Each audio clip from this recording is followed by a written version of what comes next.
আসসালামু আলাইকুম, সবাই কেমন আছেন? আশা করি ভালো আছেন।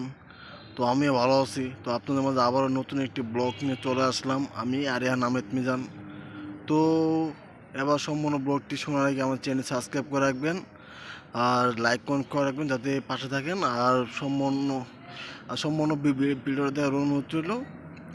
তো চ্যানেলটি সাবস্ক্রাইব করে রাখবেন যাতে পরবর্তী ভিডিওগুলো আপনার সামনে চলে আসে। তো এবারে ব্লগটি হচ্ছে যে আপনি বিল্ডিংয়ের ছাদে বাসা বা বিল্ডিংয়ের ছাদের উপরে কীভাবে গাছ চাষ করবেন বা কীভাবে সবজি বা বিভিন্ন ধরনের গাছ চাষ করবেন, তো এইসব বিষয় নিয়ে আজকে কথা বলবো। তো সম্পূর্ণ ভিডিওটি দেখেন, তো আশা করি আপনাদের ভালো লাগবে।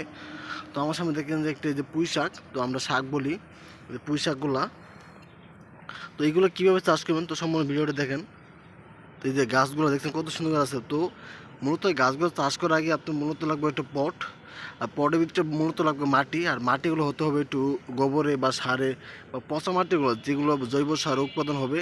আর এইগুলো সারের থেকে যে অল্প মাটিতে বা টবের ভিতরে, তো এইগুলো গাছ সুন্দর জন্মায়। তো দেখেন যে কত সুন্দর শাক জন্মাচ্ছে বা ফুল গাছ বা এই তুলসী গাছ আর এই যে বেগুন গাছ, তো বিভিন্ন ধরনের গাছই আপনারা টবের ভিতরে চাষ করতে পারবেন।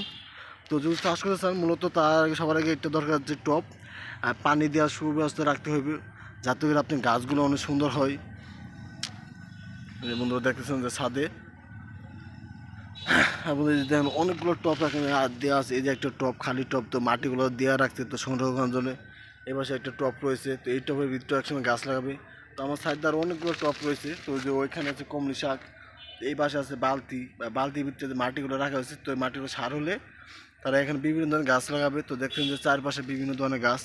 তো আমার কাছে তো এখানে একটা জিনিস খাওয়ার জন্য, তো সেটা হলো এই শাকটা, মানে এই পুঁই শাক, যেটা মূলত খাইতে সবাই ভালোবাসি। আর শাকটা দেখুন কত সুন্দরভাবে জন্ম নিচ্ছে বা এত সুন্দর লাগতেছে, দেখছেন যে পুরো একদম টাটকা টাটকা গাছ, তো টাটকা সবজি, তো কোনো ফরমালিন ছাড়া। তো আপনাদেরও যদি এরকম সবজি চাষ করতে চান, বা অনেকেই আছে যে মাঠে কোনো জমি নাই বা বাসা আছে বা বাসার ছাদে আপনি বিভিন্ন ধরনের গাছ লাগাইতে চান, আর যদি আপনারা এরকম সুন্দর সুন্দর গাছ লাগাতে চান তো আমার সম্পূর্ণ ব্লগটি দেখবেন। দেখলে তো আপনাদের আশা করি একটু ধারণা হবে, বা আপনারাও চাইলে এরকম সুন্দর সুন্দরভাবে আপনারা টবের ভিতরে বাসার ছাদে গাছগুলো চাষ করতে পারবেন বা উৎপাদন করতে পারবেন। তো এগুলো চাষ করে মূলত হলো মাটি, জৈব সার মাটি, আর দেওয়ার পরে একটু পানি দেওয়া, মাটিটা একটু হালকা নরম হওয়ার পরে তো আপনারা গাছের চারা, গাছের বীজ রোপণ করতে পারেন। করার পরে তো ওর ভিতরে হালকা একটু জৈব সার বা ইউরিয়া সারগুলো দেওয়ার পরে তো আপনারা চাইলে পানি প্রতিনিয়ত পানি দিতে হবে গাছে, কারণ ছাদে পর্যাপ্ত পানি পাবে না, কারণ এখানে তো পানির কোনো নাই। তো ছাদে এই যে এরকম একটা টাঙ্কি থাকলে তো পানি দিতে সুবিধা হবে।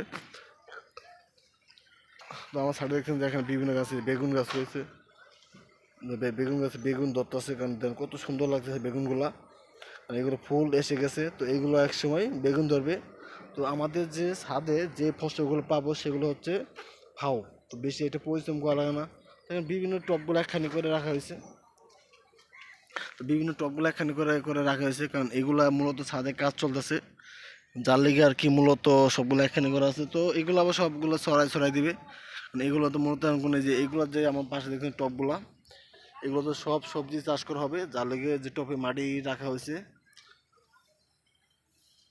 তো বন্ধু যে আপনারাও এরকমভাবে ছাদে চাষ করতে চান বা সবজি গাছ যদি উৎপাদন করতে চান বা রোপণ করতে চান, তাহলে চাইলে আমার ভিডিওটি সম্পূর্ণ দেখতে পারেন, বা তারা কিভাবে চাষ করে তো আমি সেগুলো আপনাদের মধ্যে তুলে ধরতেছি। তো দেখতেছেন যে এখানে যে একটা বালতি, তো এই বালতির ভিতরে, তো বালতিতে ফালানো জিনিস, তো বালতিতে হয়তো নষ্ট হয়েছে, তো এই বালতির ভিতরে মাটি রেখে তো এর ভিতরেও এটা কাজে লাগাইছে। তো এখানে যে সবজিগুলো চাষ হচ্ছে, তো এগুলো একসময় আমরা তো খেতে পারবো বা রান্নার কাজে ব্যবহার হবে। তো বাজার থেকে কিনা আছে আমাদের ফরমালিনযুক্ত খাবারটি খেতে অনেক ভালোই লাগে, তো আমরা ভালোই জানি। এই যে পাশে দেখতেছেন বেগুন গাছটা কত সুন্দর ফুল ধরে আছে। তো ছাদের উপর এরকম গাছ থাকতে এমনি ভালো লাগে, পরিবেশটা সুন্দর লাগবে। কারণ ছাদ ফাঁকা থাকলে ছাদে উঠতেও মন যাবে না। আর যখন ছাদে আপনারা বিভিন্ন ধরনের গাছ লাগাই লাগাই রাখবেন, তো ছাদে এসে বসতে মনটা জোড়ায় যাবে। এটা কাজ না থাকলে তো আসতে একটু টপে করে পানি দিলে তো ওই একটু সময়টা পাস হবে। বা গাছ, গাছকে সবাই ভালোবাসি। আর গাছ, গাছ গাড়তে বা গাছ গাড়তে বা গাছই টিকতে সবাই পছন্দ করি, আমরা ভালোভাবেই জানি।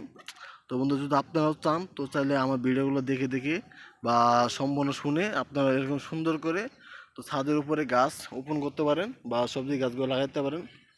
তো বন্ধু সবাই ভালো থাকবেন, সুস্থ থাকবেন, আল্লাহ হাফেজ। পরবর্তী কোনো ভিডিওতে দেখা হইব, সবাই ভালো থাকবেন।